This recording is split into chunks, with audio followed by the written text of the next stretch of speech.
One question I get asked is, how do you join piping? If you're piping all the way around something, how do you join the two ends?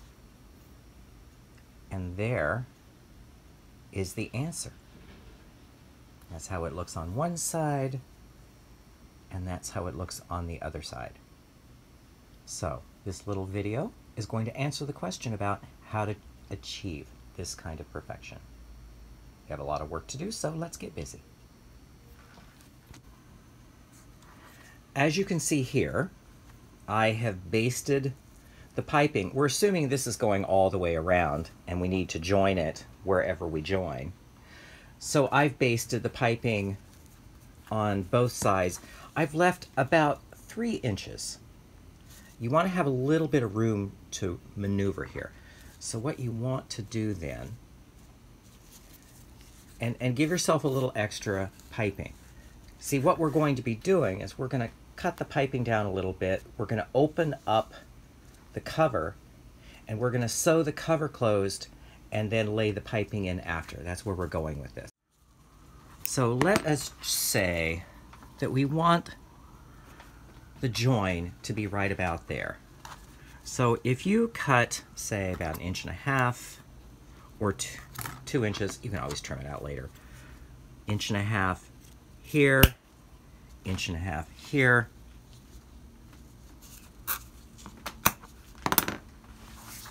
These can go away. See, ultimately we're going to bring the strips together here. So our next step will be opening up this piping, which is much easier to clip the stitches and pull the stitching out. I'm not going to burn through a lot of time making you watch me do this, but we're going to take the seam out back to here on both of these. So I will go off camera and do just that and bring you back the result. So as you can see, I have taken the stitches out. So the next step here really is, let's get these out of the way. And really you can pin these down if you really want to, just to get them out of the way. So the next step here is we want to put these strips right sides together. And this is one of those times when you can join the bias strips not sewn on the straight of grain. You know, usually you sew it on a straight of grain.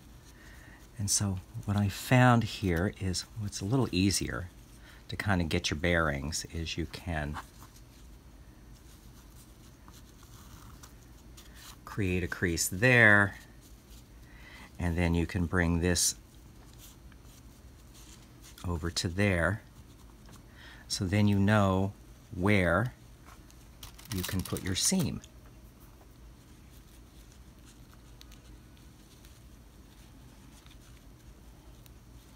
And then, so I'm going to pin this together.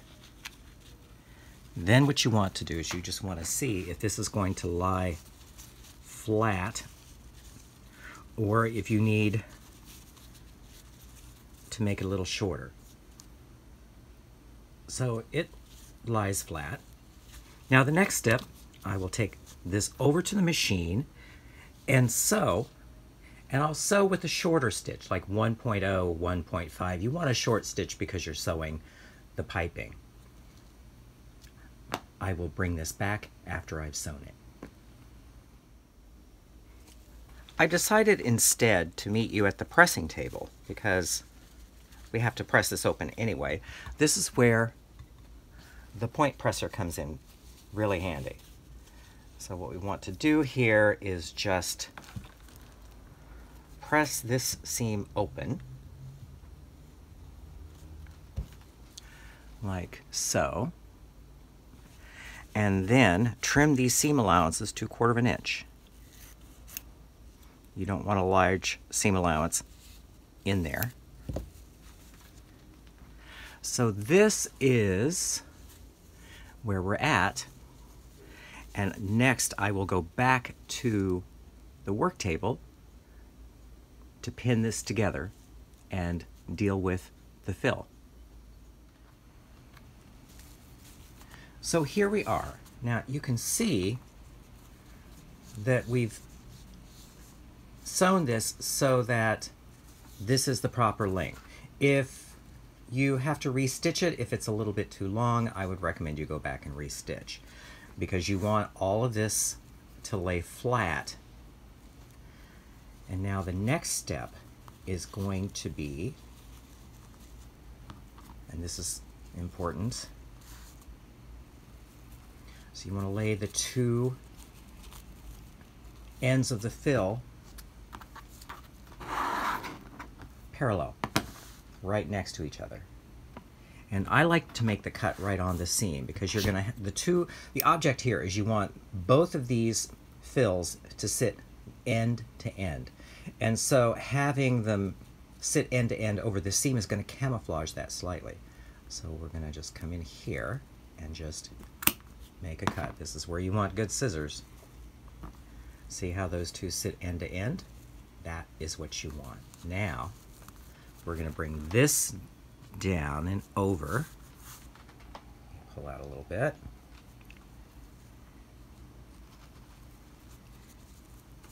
And then I'm going to pin all of this down and go get some needle and thread and baste them.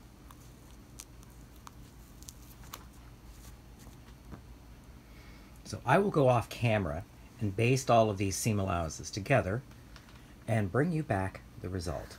But that's how it should look at this stage. So I'm back. Everything is basted in place.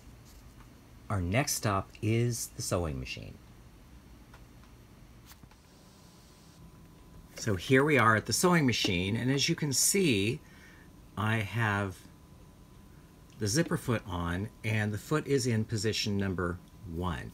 So you can see that the needle is somewhere on the inside of this curve, and I've set this for a 3.5 length stitch. And let me just pull this out just a tiny bit. So now, it's a simple matter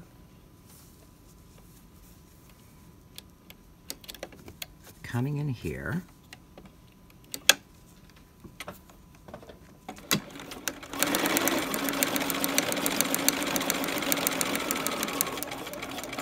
and sewing. Now, a little note. I didn't sew the piping down before I did all of this stuff. But what you could do is you could sew the piping down to one end and then start on the other end. You can machine it down in stages.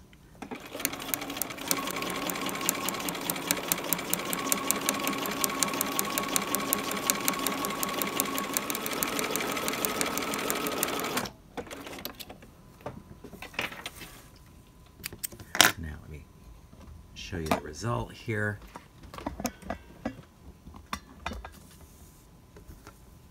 So there we have it. And like I said, you could have sewn the initial sewing to here, stopped it, done all of this, or you could do it all in one pass. But now we are ready to go back to the table, and I will pin everything right sides together and sew this to finish. Back from the machine. And so now, this is pretty straightforward. This will look very familiar.